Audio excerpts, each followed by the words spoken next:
Hi friends, good morning to all of you. From today we will start our first chapter of mathematics 1, that is mathematical logic.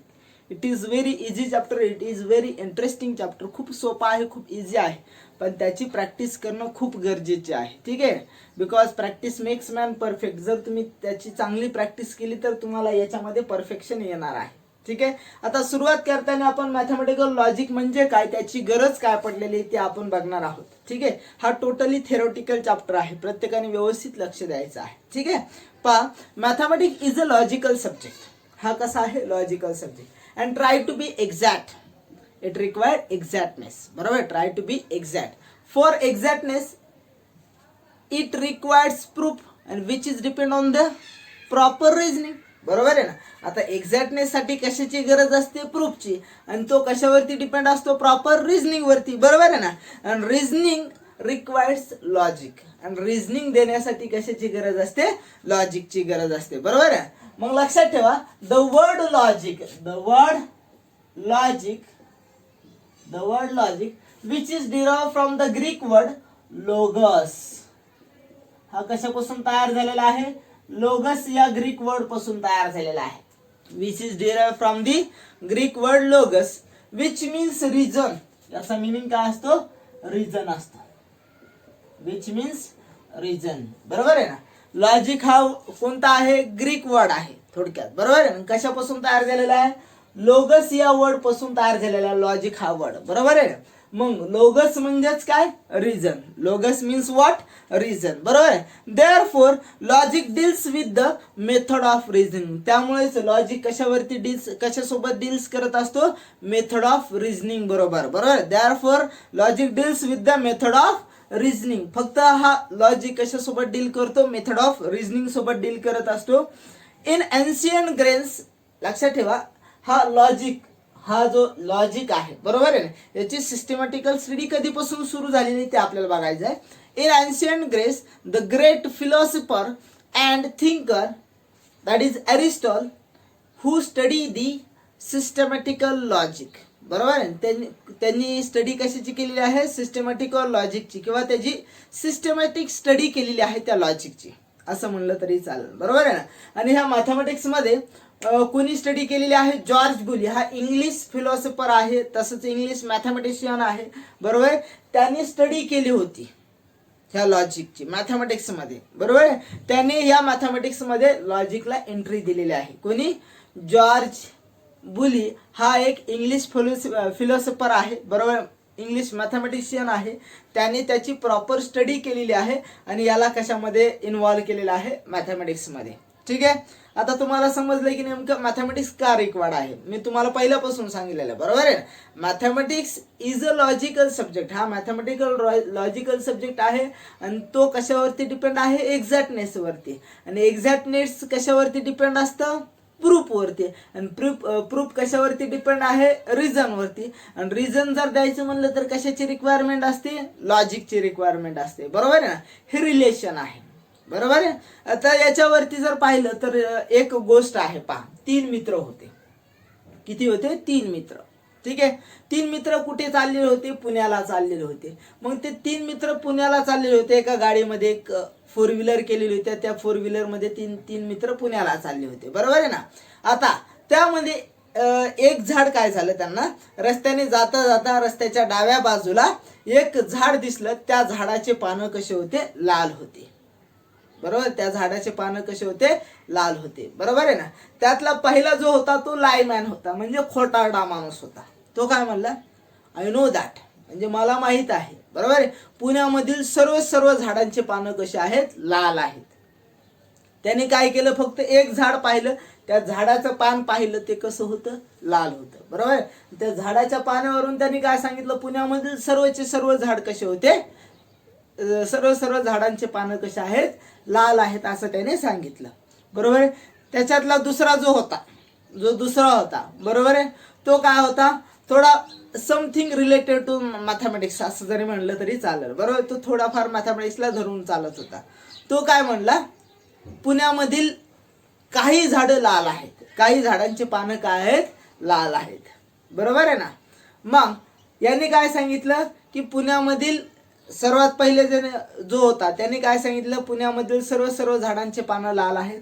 दुसऱ्याने काय सांगितलं, पुण्यामधील काही झाडांची पानं लाल आहेत. बरोबर आहे ना. आज उरलेला जो तिसरा होता तो मॅथमॅटिशियन होता. मॅथमॅटिशियन म्हणजे तो कशावरती डिपेंड होता, एक्झॅक्टनेस वरती. बरोबर आहे ना, प्रूफ वरती डिपेंड होता, त्याला प्रूफ लागतं. मग तो काय म्हणला, पुण्यामधील ऍटलिस्ट एक झाड असं आहे की त्याचे जे पान आहेत ते कसे आहेत, लाल आहेत. बरोबर आहे ना. पहिल्याने सांगितलं तो लायमन होता, डायरेक्टली म्हणला सर्व झाडांची पानं लाल आहेत. बरोबर. दुसरा जो होता, दुसऱ्याने काय सांगितलं की काही झाडांचे पानं लाल आहेत. बरोबर. पण तिसरा जो होता तो तिसरा कसा होता, मॅथमॅटिशियन होता. मग मॅथमॅटिशियन होता म्हणून त्याने काय सांगितलं, पुण्यामधील कमीत कमी एका झाडाचे पानं सुद्धा तरी काय असतील, लाल असतील. बरोबर. हे कुणी सांगितलं, तिसऱ्याने, जो मॅथमॅटिशियन होता. त्याला एक्झॅक्टनेस म्हणजेच ऍटलिस्ट म्हणजे कमीत कमी एक, जे त्यांनी डोळ्यांनी पाहिलेलं आहे. प्रूफ रिक्वायर्ड आहे. बरोबर आहे. प्रूफ म्हणजेच काय, जे आपण साध्य करू शकतो. बरोबर आहे ना. म्हणजे थोडक्यात जे आपण डोळ्यांनी दाखवू शकतो ते आपलं प्रूफ असतं. बरोबर आहे ना. डोळ्याने कमीत कमी एक झाड दिसलेलं आहे, त्याचे पानं लाल होते. बरोबर. मग हा असतो मॅथमॅटिशियन. म्हणून मी तुम्हाला सांगितलं, मॅथमॅटिक्स हा सब्जेक्ट कसा आहे, टोटली लॉजिकल सब्जेक्ट आहे. बरोबर आहे ना.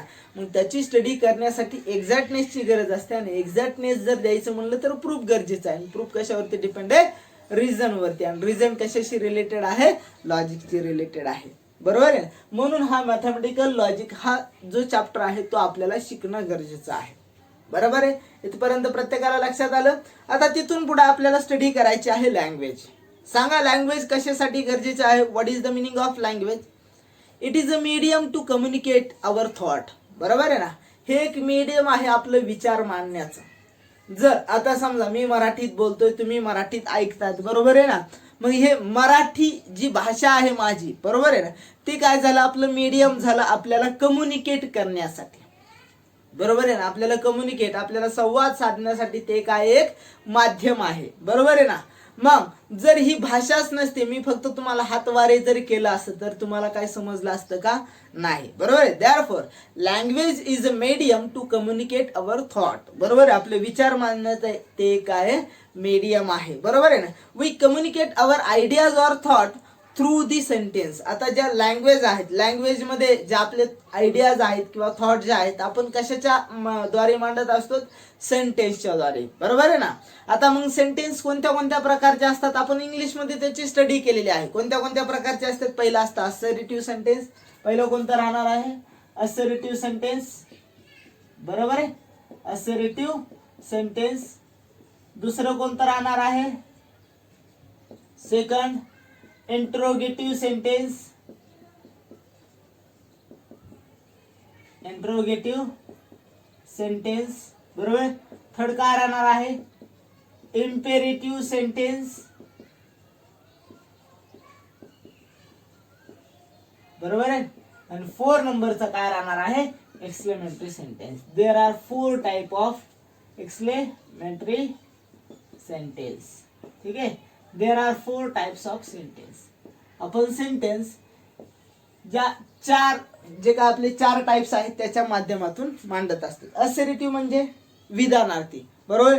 समजा आपण काय म्हणतो, तर पृथ्वी काय करते, सूर्याभोवती गोल फिरते. बरोबर. अर्थ रिव्हॉल्व अराउंड दी सन. बरोबर.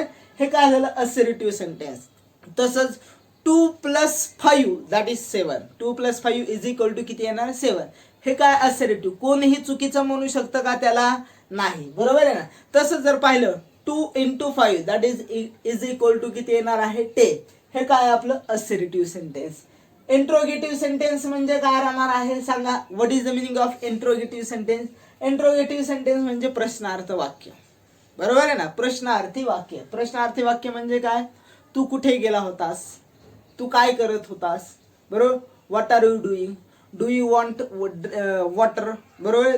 तुला पाणी पाहिजे का, किंवा do you want pen, do you want notebook. बरोबर आहे ना. Do you like this. बरोबर आहे. हे तुला आवडतं का. हे प्रत्येक काय राहणार आहे, इंट्रोगेटिव्ह सेंटेन्स राहणार आहे. तिथून पुढे इम्पेरेटिव्ह सेंटेन्स म्हणजे काय, स्टँड अप म्हणजेच ऑर्डर देणे, कमांड करणे. बरोबर. हे काय राहणार आहे, इम्पेरेटिव्ह. म्हणजेच पुन्हा रिक्वेस्ट करणे, हे सुद्धा काय राहणार आहे, इम्पेरेटिव्ह सेंटेन्स राहणार आहे. बरोबर आहे. Please give me a pen, बरोबर आहे. किंवा शट डाऊन दी डोअर, बरोबर. हे सर्व जे काही कमांड, रिक्वेस्ट, हे जे राहतात, ऑर्डर राहतात, हे सर्व काय राहणार आहेत, इम्पेरेटिव्ह सेंटेन्स. आणि एक्सक्लेमेटरी सेंटेन्स म्हणजे काय राहणार आहे, what is the meaning of exclamatory sentence, उद्गारवाचक, बरोबर आहे ना, म्हणजे आश्चर्य होणे, बरोबर. Wow, what a beautiful flower is there, बरोबर. त्या ठिकाणी किती सुंदर असं फ्लॉवर आहे, बरोबर. तुम्ही म्हणत असतात ना, त्याच प्रकारे हे काय असतं, एक्सक्लेमेटरी सेंटेन्स असतात. मग हे 4 प्रकारचे सेंटेन्स आहेत, बरोबर. मी तुम्हाला सांगितलं, language is a medium to communicate our thought, we communicate our ideas or thought through the sentence. आपण सेंटेन्स थ्रू मांडत असतो. There are 4 types of sentence. First is assertive sentence, second is interrogative sentence, third is imperative sentence, and fourth is exclamatory sentence. Okay, प्रत्येकाला व्यवस्थित लक्षात आलेलं आहे. त्याच्यानंतर आपल्याला स्टडी करायची आहे स्टेटमेंटची. व्हॉट इज स्टेटमेंट, स्टडी करायची आहे स्टेटमेंटची. What is the meaning of statement, statement कशाला म्हणायचं. It is a declarative sentence which is either true or false, बरोबर आहे. हे काय राहणार आहे, एक डिक्लेरेटिव्ह सेंटेन्स राहणार आहे. ते काय राहणार आहे, एक तर ट्रू राहणार आहे किंवा फॉल्स राहणार आहे. त्यालाच आपण काय म्हणणार आहे, स्टेटमेंट म्हणणार आहे. ठीक आहे ना, लक्षात ठेवा. लॉजिक मध्ये स्टेटमेंट कशाला म्हणायचं आहे, it is a declarative sentence. Declarative sentence means assertive sentence. It is a declarative sentence which is either true or false but not both simultaneously. ते एक तर ट्रू पाहिजे किंवा फॉल्स पाहिजे, पण त्याची व्हॅल्यू एकाच वेळेस ट्रू पण पाहिजे आणि फॉल्स पण पाहिजे असं नको. ठीक आहे ना, लक्षात आलं. Statement means it is a declarative sentence means assertive sentence which is either true or false but not both simultaneously. त्याची व्हॅल्यू सायमल्टेनियसली म्हणजे एकाच वेळी ट्रू आणि फॉल्स ही दोन्ही नको, बरोबर आहे ना. आता मी तुम्हाला आताच एक एक्झाम्पल दिलं होतं, अर्थ रिव्हॉल्व्ड अराउंड दी सन. काय, अर्थ रिव्हॉल्व्ड अराउंड दी सन, हे काय डिक्लेरेटिव्ह सेंटेन्स आहे, बरोबर. तुम्ही कुठेही गेलात, कुठेही जगामध्ये गेलात तर ते काय सांगणार आहे, अर्थ रिव्हॉल्व्ड अराउंड दी सन, किंवा असं म्हणणार आहेत का सन रिव्हॉल्व्ड अराउंड दी अर्थ, बरोबर आहे ना. मग मी जर म्हणलं सन रिव्हॉल्व्ड अराउंड दी सन, हे सन रिव्हॉल्व्ड अराउंड दी अर्थ, हे काय राहणार आहे, फॉल्स स्टेटमेंट. आणि मी जर म्हणलं अर्थ रिव्हॉल्व्ड अराउंड दी सन, बरोबर, हे काय राहणार आहे, ट्रू स्टेटमेंट, बरोबर आहे ना. तसंच इक्विलॅटरल ट्रायंगल हॅव्हिंग इक्विअँग्युलर किंवा इक्विलॅटरल ट्रायंगल इज इक्विअँग्युलर ट्रायंगल, बरोबर आहे. हा इक्विलॅटरल ट्रायंगल हा काय राहणार आहे, इक्विअँग्युलर ट्रायंगल राहणार आहे. इक्विअँग्युलर म्हणजे काय, प्रत्येक अँगल हा कसा राहणार आहे, इक्वल राहणार आहे, बरोबर आहे ना. तसंच आणखीन जर स्टेटमेंट पाहायचं म्हणलं, आता समजा मी म्हणलं तुम्हाला 5 × 2 = 11, हे काय सांगा बरं, याचा आन्सर किती यायला पाहिजे, 10 यायला पाहिजे. या ठिकाणी किती लिहिलेलं आहे, 11 लिहिलेलं आहे. म्हणजे 5 × 2 = 10 यायला पाहिजे, या ठिकाणी 11 लिहिलेलं आहे, म्हणजे हे फॉल्स झालेलं आहे. मग हे काय राहणार आहे, डिक्लेरेटिव्ह सेंटेन्स. हे तर एक तर ट्रू राहणार किंवा फॉल्स राहणार आहे, बरोबर आहे. पण त्याची एकाच वेळी व्हॅल्यू ट्रू आणि फॉल्स नको. आता कोणाला जरी विचारलं हे 5 × 2 = 11, हे प्रत्येक जण काय सांगणार आहे, इट इज फॉल्स. हे काय राहणार आहे, फॉल्स राहणार आहे, बरोबर. हे काय राहणार आहे, फॉल्स राहणार आहे. मग असं डिक्लेरेटिव्ह सेंटेन्स किती काय राहणार आहे, एकतर ट्रू किंवा फॉल्स राहणार आहे, बरोबर. त्यांनाच तुम्ही काय म्हणणार आहे, स्टेटमेंट असं म्हणायचं. लॉजिक मध्ये त्यालाच काय म्हणायचं, स्टेटमेंट म्हणायचं आहे. ठीक आहे ना, लक्षात ठेवा. लॉजिक मध्ये इम्पेरेटिव्ह सेंटेन्स, नंतर इंट्रोगेटिव्ह सेंटेन्स, एक्सक्लेमेटरी सेंटेन्स. कोणते, interrogative sentence, imperative sentence, exclamatory sentence. हे जे सेंटेन्स आहेत लॉजिक मध्ये त्यांना स्टेटमेंट म्हणत नाही, लक्षात ठेवा. लॉजिक मध्ये कोणाकोणाला स्टेटमेंट म्हणायचं नाही, इंट्रोगेटिव्ह सेंटेन्स, इम्पेरेटिव्ह सेंटेन्स आणि एक्सक्लेमेटरी सेंटेन्स यांना स्टेटमेंट म्हणायचं नाही. त्याला लॉजिकल स्टेटमेंट असं म्हणायचं नाही. लॉजिक मध्ये ते अलाउड नाही. ठीक आहे. आता हे हे स्टेटमेंट काय असते हे आपल्याला समजलं. आता तिथून पुढे आपल्याला शिकायचं आहे ट्रूथ व्हॅल्यू. काय शिकायचं आहे, ट्रूथ व्हॅल्यू. ट्रूथ व्हॅल्यू कशाला म्हणायचं आहे, ठीक आहे. ट्रूथ व्हॅल्यू म्हणजे काय, if the statement is true, काय, जर स्टेटमेंट ट्रू असेल, if the statement is true, it's truth value is capital T, और त्याला जर तुम्ही असं जरी लिहिलं तरी पण चालेल. जर स्टेटमेंट ट्रू असेल तर त्याची ट्रूथ व्हॅल्यू काय राहणार, एकतर कॅपिटल टी राहणार किंवा असं ट्रू लिहायचं आहे, बरोबर. आणि if the statement is false its truth value is capital F or FALSE, false, बरोबर असं लिहायचं आहे. लक्षात राहील ना. हे काय झालं, तुमच्या ट्रूथ व्हॅल्यूज झाल्या. These are the truth values. लक्षात आलं. ट्रूथ व्हॅल्यूज कशा राहणार आहेत, जर स्टेटमेंट ट्रू असेल तर त्याची ट्रूथ व्हॅल्यू काय राहणार, कॅपिटल टी राहणार किंवा ट्रू राहणार. जर स्टेटमेंट फॉल्स असेल तर त्याची जी काही ट्रूथ व्हॅल्यू ती कॅपिटल एफ किंवा फॉल्स राहणार आहे. ठीक आहे. आता याच्या बेसिसवरती आणखी एक्झाम्पल भरपूर आहेत. एक्झाम्पल जर घ्यायचे म्हणले तर भरपूर आहेत, बरोबर आहे ना. आता याच्या बेसिसवरती जर एक्झाम्पल जर घ्यायचे म्हणलं तर पहा, Delhi is the capital of India. पहिलं कोणतं घेतलं, स्टेटमेंट घेतलेलं आहे. Delhi is the capital of India. Delhi is the capital of India हे जर पाहिले, हे स्टेटमेंट आहे, बरोबर आहे. आता हे कसं असर्टिव्ह सेंटेन्स आहे. Delhi is the capital of India हे स्टेटमेंट कसं आहे सांगा, ट्रू आहे, बरोबर आहे. मग याची ट्रूथ व्हॅल्यू काय राहणार आहे, कॅपिटल टी. याची ट्रूथ व्हॅल्यू काय राहणार, कॅपिटल टी, बरोबर आहे. हे स्टेटमेंट दिलेलं आहे. जर ते स्टेटमेंट ट्रू असेल तर त्याची ट्रूथ व्हॅल्यू काय राहणार, कॅपिटल टी, बरोबर. जर ते फॉल्स असेल तर त्याची ट्रूथ व्हॅल्यू काय लिहिली असती, कॅपिटल एफ लिहिली असती, बरोबर आहे ना. आता सेकंड आहे, the sum of two even number is an even number, बरोबर आहे ना. काय सांगितलं, the sum of two even number, the sum of two even number is an even number, बरोबर आहे. the sum of even number is an even number. दोन even नंबरची सम जर केली तर ती इव्हन नंबर येते. हे काय राहणार आहे, ट्रू स्टेटमेंट राहणार आहे. तुम्ही जगाच्या कोणत्याही कानाकोपऱ्यात जा, त्या ठिकाणी जर गेल्यानंतर तुम्ही जर पाहिलं तर याच्या ज्या ट्रूथ व्हॅल्यू राहणार आहेत त्या कशा राहणार आहेत, तीच राहणार आहेत किंवा ट्रूच राहणार आहेत, बरोबर आहे ना. त्याच्यामध्ये काही बदल होणार नाही. किंवा आणखीन every equilateral triangle is an isosceles triangle. काय सांगितलेलं आहे, एव्हरी इक्विलॅटरल ट्रायंगल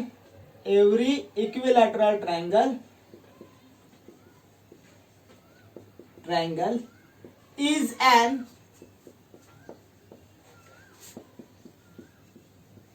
आयसोस्केलेस ट्रायंगल, बरोबर आहे. प्रत्येक इक्विलॅटरल ट्रायंगल हा कसा राहणार आहे, आयसोस्केलेस. इक्विलॅटरल ट्रायंगल म्हणजे त्याचे तिन्ही अँगल सारखे असतात, तिन्ही साइड इक्वल असतात, बरोबर.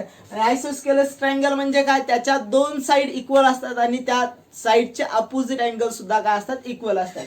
याचे तीन अँगल इक्वल आहेत आणि तिन्ही साइड इक्वल आहेत. याचे दोन अँगल इक्वल, दोन साइड इक्वल म्हणजे इक्विलॅटरल ट्रायंगल हा आयसोस्केलेस ट्रायंगल असू शकतो, यस, बरोबर आहे. मग हे काय राहणार आहे, ट्रू राहणार, बरोबर आहे. Every equilateral triangle is an isosceles triangle but every isosceles triangle is not equilateral triangle. तो इक्विलॅटरल ट्रायंगल राहणार नाही. हे लक्षात आहे ना प्रत्येकाला, व्यवस्थित लक्षात ठेवायचं आहे, ठीक आहे. आता पुढे त्याच्यानंतर आणखीन भरपूर एक्झाम्पल आहेत, त्याच्या बेसिसवरती भरपूर आहेत, बरोबर. आणखीन भरपूर एक्झाम्पल तुम्ही सॉल्व्ह करू शकतात तुमच्या बुकमध्ये. जर तुम्ही आता तुम्हाला PDF मी पाठवलेली आहे, बरोबर आहे ना. त्या PDF मध्ये बघायचं की कशा प्रकारचे एक्झाम्पल दिले आहेत, काय दिलेले आहेत, हे सर्व व्यवस्थित सॉल्व्ह करायचे आहेत, ठीक आहे. आता त्याच्यानंतर आपल्याला पाहायचं आहे की ओपन सेंटेन्स म्हणजे काय. कोणतं, ओपन सेंटेन्स. ओपन सेंटेन्स कशाला म्हणायचं आहे, ठीक आहे. आतापर्यंत आपण पाहिलं लँग्वेज काय असते, नंतर स्टेटमेंट कोणत्या सेंटेन्स कोणत्या टाईपचे आहेत, स्टेटमेंट काय असतं, बरोबर, कोणते कोणते स्टेटमेंट असतात, ट्रूथ व्हॅल्यूज काय असतात. आता आपल्याला पाहायचं आहे काय, ओपन सेंटेन्स. ओपन सेंटेन्स म्हणजे काय, बरोबर आहे ना. लक्षात ठेवा, an open sentence is a sentence whose truth can vary according to some condition, बरोबर आहे. स्टेटमेंट हे काय राहणार आहे, लक्षात ठेवा. An open sentence is a sentence. Open sentence हे काय राहणार आहे, एक सेंटेन्स राहणार आहे. त्याची ट्रूथ काय राहणार, ट्रूथ व्हॅल्यू काय राहणार आहे, त्याच्या कंडिशन नुसार चेंज होणार आहे, अकॉर्डिंग टू देअर कंडिशन, बरोबर आहे.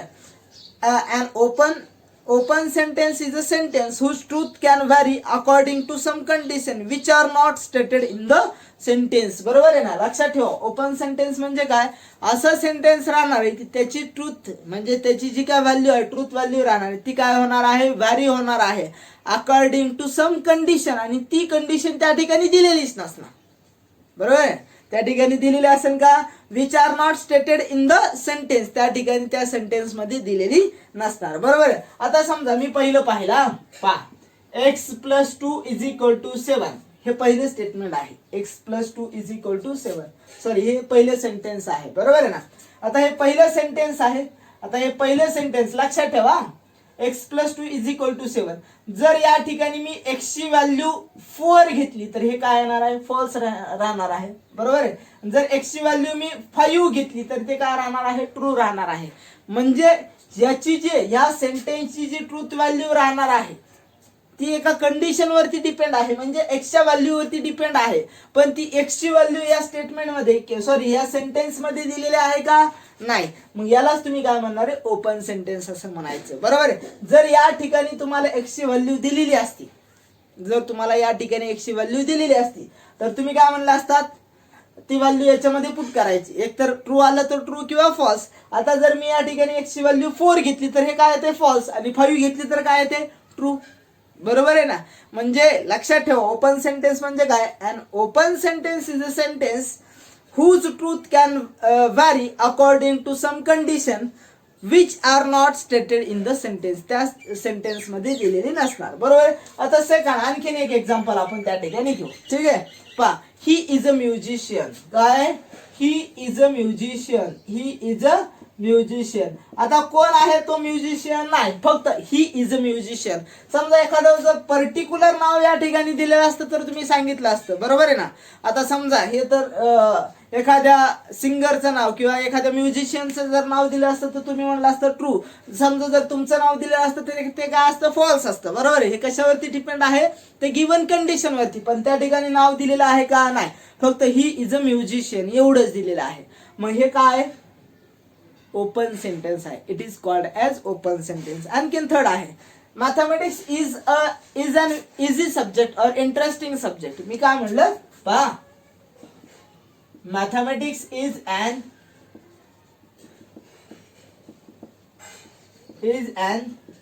interesting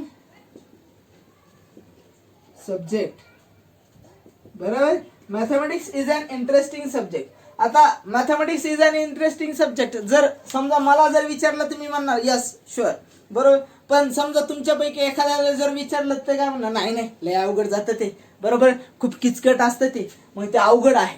मग ते कशावरती डिपेंड आहे, जर त्या ठिकाणी एखादं पर्टिक्युलर नाव जर घेतलं, बरोबर, त्या ठिकाणी मग त्याच्यानुसार त्या कंडिशननुसार आपण सांगू शकतो की खरंच त्याला सोपं आहे का अवघड आहे, बरोबर. जर ते दिलेलं नसतं तर तुम्ही काय म्हणलं असतात, त्यात समजा या ठिकाणी नाव दिलेलं आहे, बरोबर, नाव दिलेलं नाही, म्हणून हे काय राहणार आहे, ओपन सेंटेन्स राहणार आहे. हे प्रत्येकासाठीच इंटरेस्टिंग राहील असं आहे का, नाही.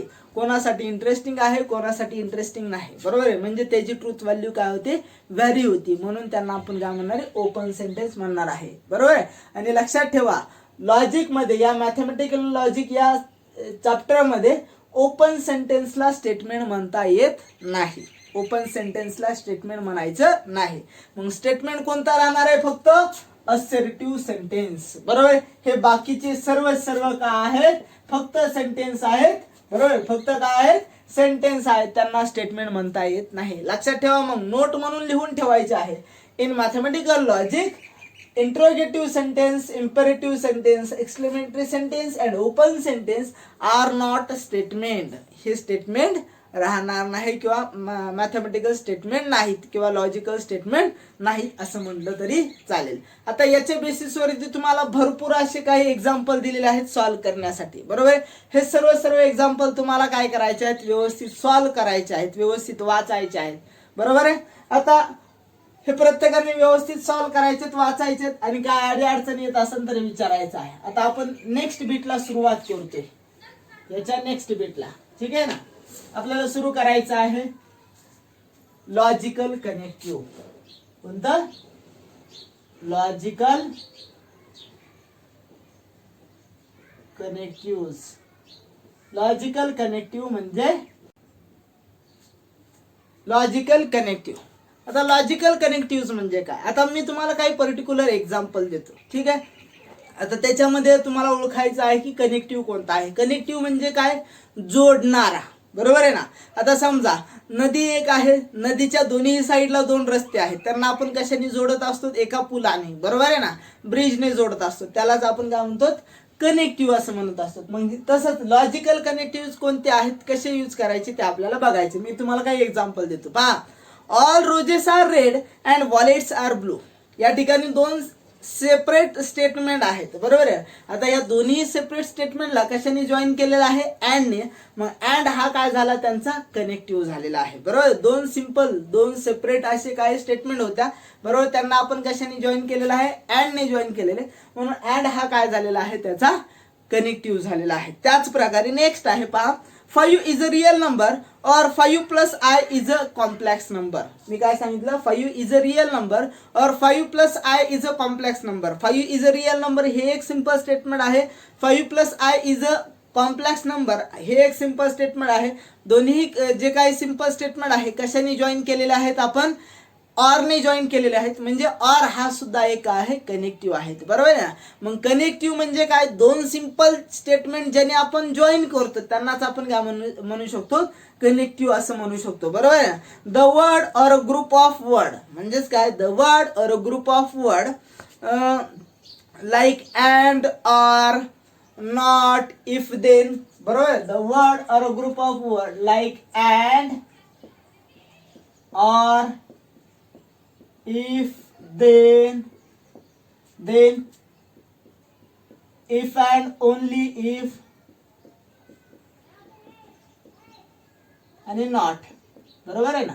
लक्षात ठेवा, and, or, if, then, if and only if not हे सर्व काय आहेत, लॉजिकल कनेक्टिव्ह आहेत, बरोबर. लक्षात ठेवा, the word or a group of word which join two or more simple statement, it is called as logical connectives, बरोबर आहे. जे वर्ड किंवा ग्रुप ऑफ वर्ड जे आहेत, बरोबर आहे ना, ते आपण काय करत असतो, ते कशासाठी यूज करत असतो, दोन सिंपल स्टेटमेंट जॉईन करण्यासाठी यूज करत असतो, त्यांनाच आपण काय म्हणायचं, लॉजिकल कनेक्टिव्ह असं म्हणायचं, बरोबर आहे ना. लक्षात ठेवा, हे लॉजिकल कनेक्टिव्ह आहेत, ते काय करत असतात, दोन सिंपल स्टेटमेंट जॉईन करत असतात, बरोबर आहे ना, त्यांनाच आपण लॉजिकल कनेक्टिव्ह असं म्हणत असतो. आता लक्षात ठेवा, तिथून पुढे कंपाऊंड स्टेटमेंट म्हणजे काय, what is the meaning of compound statement. आता कंपाऊंड स्टेटमेंट तर तुम्ही सहज सांगू शकतात, what is the meaning of compound statement. Compound statement कशाला म्हणायचं आहे, टू और more simple statement are join by the logical connective, it is called as compound statement, बरोबर आहे. दोन किंवा दोन पेक्षा जास्त सिंपल स्टेटमेंट जर आपण लॉजिकल कनेक्टिव्हने जर कनेक्ट केले तर त्यांना आपण काय म्हणणार आहे, कंपाऊंड स्टेटमेंट असं म्हणायचं आहे, बरोबर. जे आपण एक्झाम्पल पाहिले पूर्वी, कोणते, all roses are red and violets are blue, त्या ठिकाणी दोन सिंपल स्टेटमेंट होते, आपण कशाने जॉईन केलं होतं, अँडने, अँड या कनेक्टिव्हने जॉईन केलं होतं, मग त्यांनाच आपण काय म्हणणार आहे, कंपाऊंड स्टेटमेंट असं म्हणत असतो, ठीक आहे ना. त्यांनाच आपण काय म्हणू शकतो, कंपाऊंड स्टेटमेंट असं म्हणू शकतो, ठीक आहे. आता आपल्याला स्टडी करायची आहे आपल्या लॉजिकल कनेक्टिव्हची, प्रत्येक लॉजिकल कनेक्टिव्हची आपल्याला काय करायचे आहे, स्टडी करायची आहे, बरोबर. त्याला लॉजिकल नेमिंग काय आहे, म्हणजे त्याचं नाव काय दिलेलं आहे, लॉजिकल, बरोबर, त्याची पण आपल्याला व्यवस्थित स्टडी करायची आहे. बघा, एक प्रत्येकाने काय करायचं आहे, टेबल बनवायचं आहे. टेबलमध्ये या ठिकाणी काय लिहिणार, सिरियल नंबर, बरोबर आहे, काय लिहायचं, सिरियल नंबर.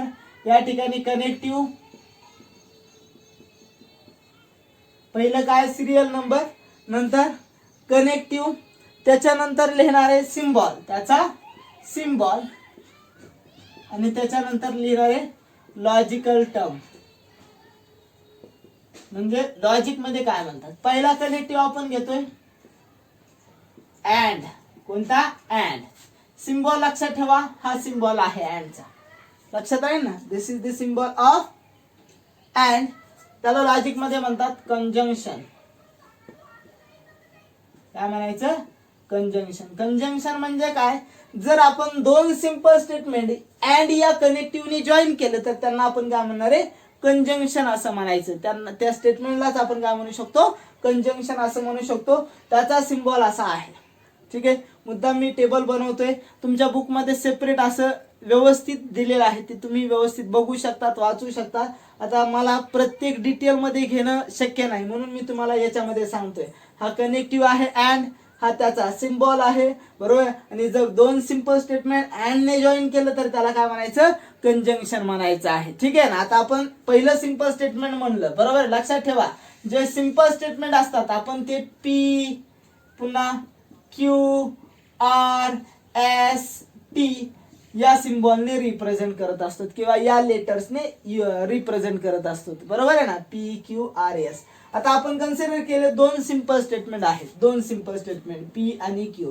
कशाने कनेक्ट केले, अँड ने. कशाने कनेक्ट केलेले आहेत, अँड ने. म्हणजे दोन सिंपल स्टेटमेंट आपण अँड ने कनेक्ट केलेले आहेत, म्हणून याला काय म्हणायचं, कंजंक्शन. जर याला सिम्बॉलिकली दाखवायचं म्हणलं तर पी कंजंक्शन क्यू हा त्याचा सिम्बॉल झालेला आहे, बरोबर आहे. हा अँडचा सिम्बॉल आहे. लक्षात राहील ना प्रत्येकाला. ठीक आहे. Next second, or. ऑरचा सिम्बॉल लक्षात ठेवा, हा व्ही सारखा, बरोबर आहे.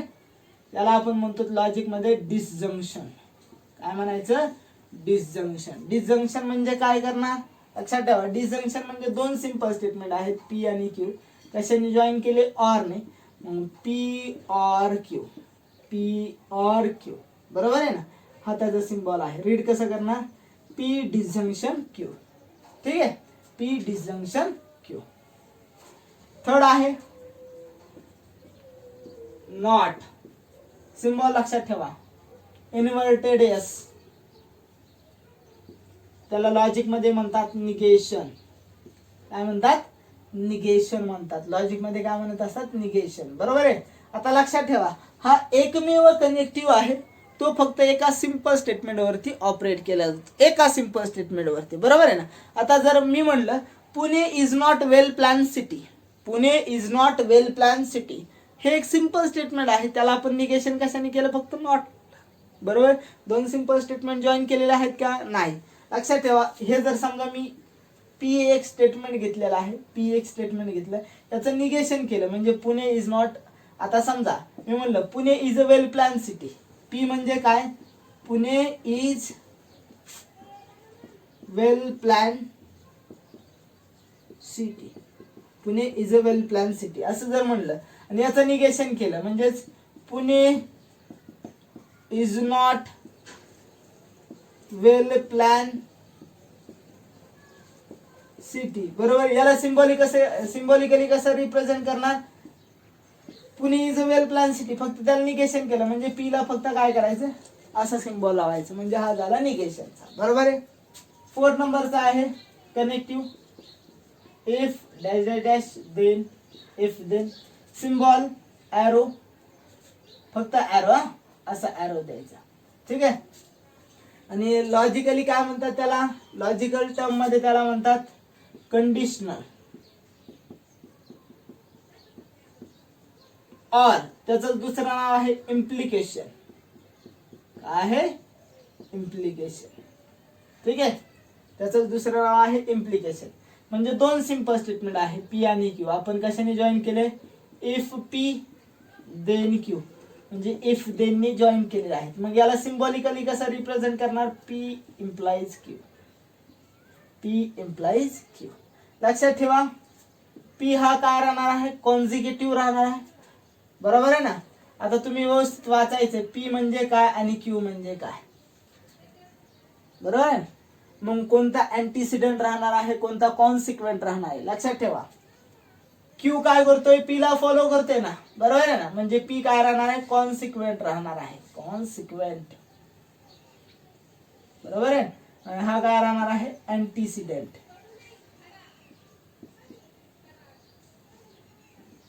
अँटीसिडेंट. ठीक आहे, हा कॉन्सिक्वेंट आणि हा अँटीसिडेंट, लक्षात आहे ना. त्याच्यानंतर आपल्याला बघायचं आहे पाचवा, इफ अँड ओनली इफ, बरोबर आहे ना. त्याचा सिम्बॉल डबल एरो, दोन्ही साईडला एरो राहणार आहे. ठीक आहे, म्हणजे P if and only, if and only if Q, P if and only if Q.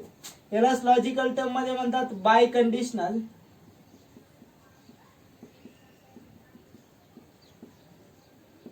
और डबल इम्प्लिकेशन. याला दुसरं नाव काय आहे? डबल इम्प्लिकेशन आहे. ठीक आहे. आता याचं जर एखादं एक्झाम्पल बघायचं म्हणलं तर लक्षात ठेवा, a triangle is equilateral if and only if it is equiangular. बरोबर आहे. A triangle is equilateral if and only if it is equiangular. बरोबर आहे. मग त्यामध्ये पहिलं जे होतं पी स्टेटमेंट म्हणायचं, दुसऱ्याला क्यू म्हणायचं, कशाने जॉईन केलेलं आहे? इफ अँड ओनली इफ ने. बरोबर आहे ना. मग याचं सिम्बॉलिकली रिप्रेझेंट कसं येणार? पी डबल इम्प्लिकेशन क्यू किंवा पी बाय कंडिशनल क्यू असं जरी म्हटलं तरी पण चालेल. बरोबर आहे. आता हे काय झाले? प्रत्येकाचं रिप्रेझेंटेशन झालं, लॉजिकल टर्म झाल्या. आता तुमच्या बुक मध्ये अशा प्रकारचं रिप्रेझेंटेशन नाही केलेलं किंवा अशा प्रकारचं बॉक्स दिलेला नाहीये, टेबल दिलेला नाहीये. बरोबर. हा मी स्वतः टेबल तयार केलेला आहे. त्यामुळं काय करायचं आहे, प्रत्येकाने जसं बुक मध्ये दिलेलं आहे तशा प्रकारचं लिहून घ्यायचं आहे. हा फक्त शॉर्टकट म्हणून तुम्हाला टेबल तयार करून दिलेला आहे. आता आपल्याला एकेकाची व्यवस्थित स्टडी करायची आहे, प्रत्येकाचे ट्रूथ टेबल बघायचे आहेत. हे लक्षात आलं? लॉजिकल कनेक्टिव्ह कसे राहणार आहेत, कंपाऊंड स्टेटमेंट कसे जॉईन करणार आहे. आता आपल्याला बघायचं आहे प्रत्येकाचे ट्रूथ टेबल. ठीक आहे. प्रत्येकाचे ट्रूथ टेबल बघायचे आहेत. मग हे याची स्टडी झाली व्यवस्थित. जर हे लक्षात आलं तुम्हाला, याच्या बेसिसवरती जी एक्सरसाइज दिलेली ती व्यवस्थित सॉल्व्ह करताय. ठीक आहे. पहिला कंजंक्शन. आता आपण पाहिलं कंजंक्शन म्हणजे काय? टू और more statement are connected by the connective and then it is called as conjunction. त्यालाच आपण कंजंक्शन असं म्हणतो. त्याचं आपण एक्झाम्पल पण पाहिलं. पी आणि क्यू हे जर आपण अँड ने जॉईन केले, कशाने? अँड ने जॉईन केले, तर याला आपण सिम्बॉलिकली पी अँड क्यू असं लिहू शकतो. बरोबर. P and Q. ठीक आहे. आता यांचे आपल्याला ट्रूथ टेबल बनवायचे आहे. ट्रूथ टेबल कसे बनवणार? लक्षात ठेवा, दोन सिंपल स्टेटमेंट आहेत. कोणते? पी आणि क्यू. पी आणि क्यू हे दोन सिंपल स्टेटमेंट आहेत. आपण ते कशाने जॉईन केलेले आहेत? अँड ने जॉईन केलेले आहेत, म्हणजे कंजंक्शन तयार झाले. बरोबर आहे. आता जर दोन सिंपल स्टेटमेंट असेल तर त्या ठिकाणी चार पॉसिबिलिटीज असू शकतात. म्हणजे कोणत्या कोणत्या पहा. एक तर दोन्ही स्टेटमेंट ट्रू राहणार, किंवा पहिला ट्रू दुसरा फॉल्स राहणार, किंवा पहिला फॉल्स दुसरा ट्रू राहणार, किंवा दोन्हीही फॉल्स राहणार. या चार पॉसिबिलिटीज राहणार. जर तुमच्या जवळ दोन सिंपल स्टेटमेंट असेल तर या चार पॉसिबिलिटीज राहणार. लक्षात आहे ना? TTFF TFTF दोन्ही ट्रू, पहिलं ट्रू दुसरं फॉल्स, किंवा पहिलं फॉल्स दुसरं ट्रू, किंवा दोन्ही फॉल्स. बरोबर आहे. आता कंजंक्शननी जॉईन करायची. कंजंक्शननी कसं जॉईन करणार? लक्षात ठेवा, जर दोन्ही स्टेटमेंट ट्रू असेल तर तुमचा जो रिझल्ट राहणार आहे कंजंक्शनचा तो ट्रू येणार आहे. बरोबर. जर पहिलं ट्रू दुसरं फॉल्स आहे तर रिझल्ट तुमचा फॉल्स येणार आहे कंजंक्शन साठी. जर पहिला फॉल्स आहे दुसरा ट्रू आहे तर रिझल्ट तुमचा फॉल्स येणार आहे. दोन्ही फॉल्स असेल तर येणार आन्सर काय राहणार आहे? फॉल्स राहणार आहे. लक्षात राहील ना? कंजंक्शन साठीचा ट्रूथ टेबल लक्षात ठेवा. कंजंक्शन साठीचा ट्रूथ टेबल काय सांगितलेला आहे? लक्षात ठेवायचे व्यवस्थित. दोन सिंपल स्टेटमेंट आपण कन्सिडर केलेले आहेत, पी आणि क्यू. बरोबर आहे. पहिलं ट्रू आहे दुसरं ट्रू आहे, आन्सर ट्रू आहे ना. पहिलं ट्रू दुसरं फॉल्स, आन्सर फॉल्स. पहिलं फॉल्स दुसरं ट्रू तरी आन्सर फॉल्स. दोन्ही फॉल्स जरी असलं तरी आन्सर फॉल्स राहणार. म्हणजे जर कंजंक्शन मध्ये एक जरी स्टेटमेंट तुमचं फॉल्स असेल तर येणार आन्सर काय राहणार आहे? फॉल्स राहणार आहे. ठीक आहे ना? एवढं लक्षात आलं. पुढे बघायचं आहे डिसजंक्शन.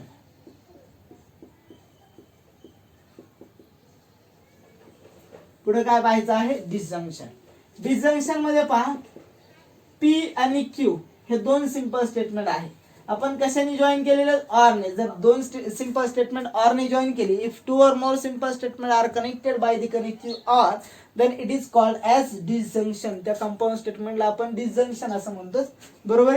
सिम्बॉलिकली त्याला आपण असं रिप्रेझेंट करत असतो. हे सिम्बॉलिकल रिप्रेझेंटेशन झालं. त्याचा ट्रूथ टेबल कसा राहणार पहा. P Q P disjunction Q. बरोबर. आता हे तर तुम्हाला माहितीच झालेलं आहे. True true, false false, true false, true false. बरोबर आहे. लक्षात ठेवा, डिसजंक्शन मध्ये पहिलं स्टेटमेंट ट्रू आहे दुसरं स्टेटमेंट ट्रू आहे तरी पण आन्सर ट्रू येणार.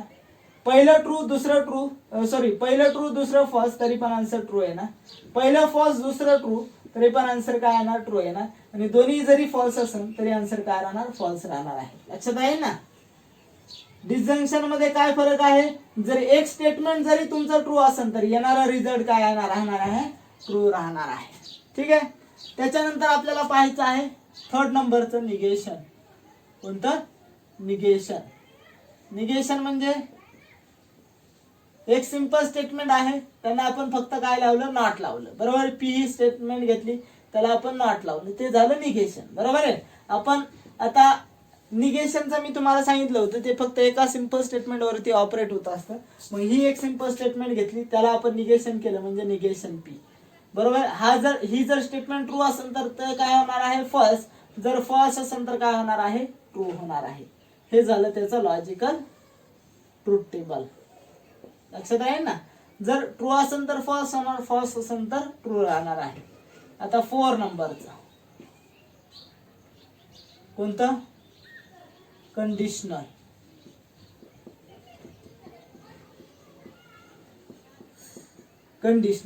कंडिशनल मध्ये काय, इफ टू और more simple statement are the connected by the connective if and if then.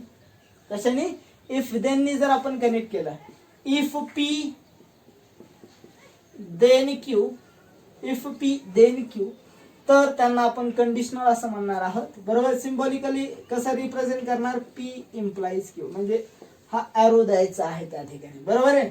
आता पहा, दोन सिंपल स्टेटमेंट आहे, पी क्यू कशाने कनेक्ट केलेले आहेत, इफ देन म्हणून त्याचा सिम्बॉल पी म्हणलं तर T T F F, Q म्हणलं तर टी एफ टी एफ. बरोबर आहे.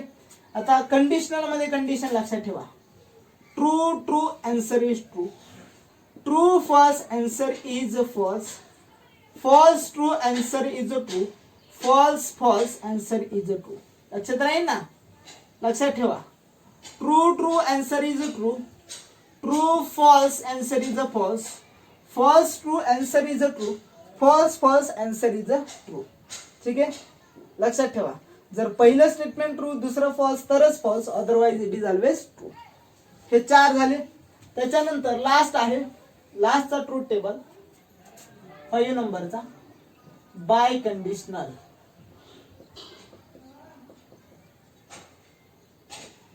By conditional, if two or more simple statements are the connected by the connective if and only if, then it is called as biconditional. त्याला biconditional असं म्हणायचं.